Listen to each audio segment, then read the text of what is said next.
For our presentation, we decided to look at singular they and specifically looked at Jane Austen's writings and how she uses it in them. So, what is the singular they? Every sentence generally needs a subject, and usually subjects are he, she, you, and the plural they.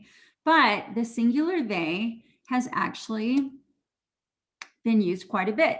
It's the use of they, their, or them as third person singular pronouns when a person's gender is unknown. For example, a writer needs to create a compelling scene so they capture their reader's attention. We have no idea who this person is. It could be he or a she. We don't know. It's just easier to write this. It makes it easier reading.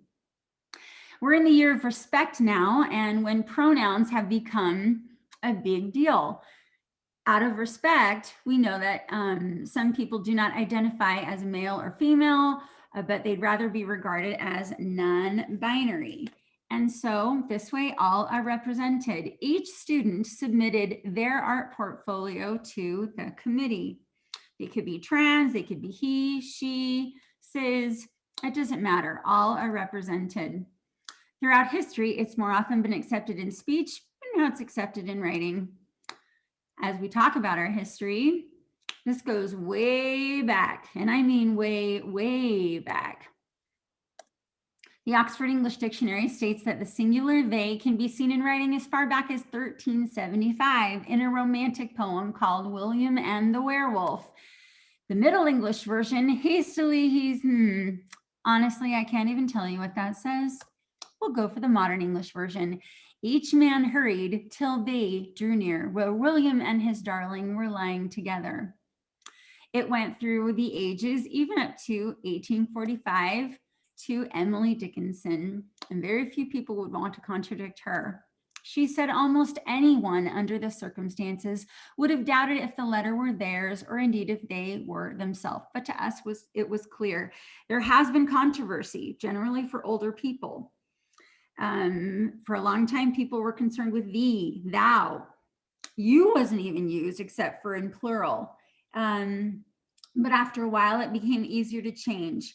And those became terms that we didn't use anymore. The singular they is very similar.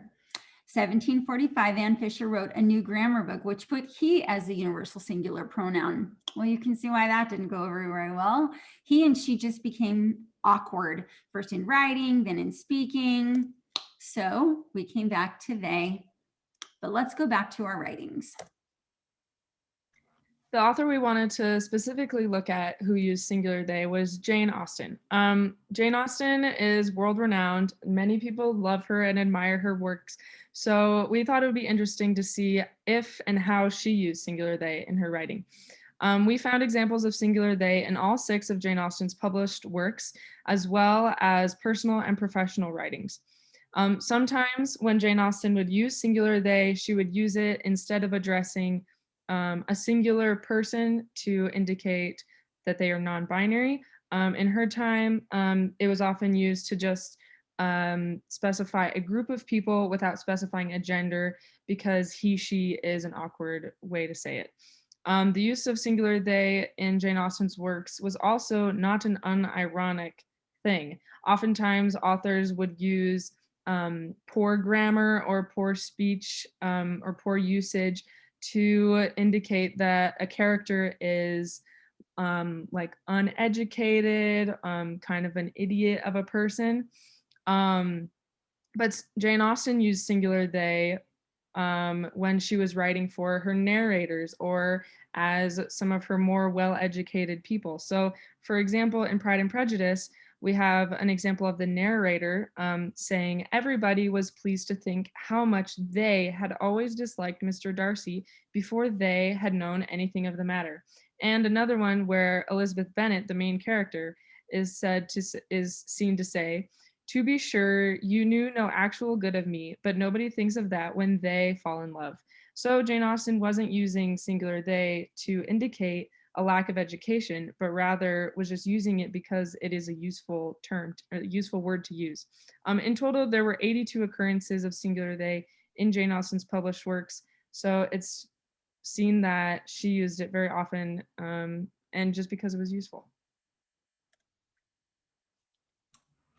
Okay, now on to modern day singular they. Singular they used to be discouraged in writing, especially in academic writing, but now it's accepted and encouraged by many groups and publishers, though it's still in the process of replacing he or she.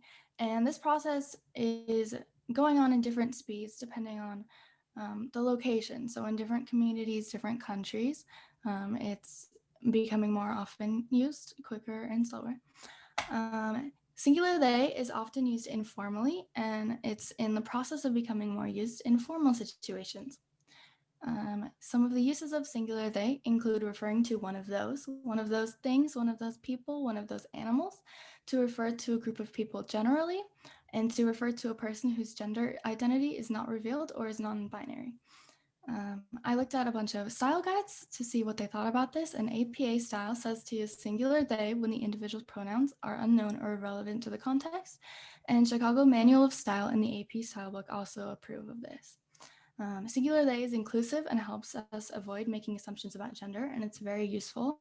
And in December 2019, Merriam-Webster chose the singular they as its word for the year and added it to the dictionary.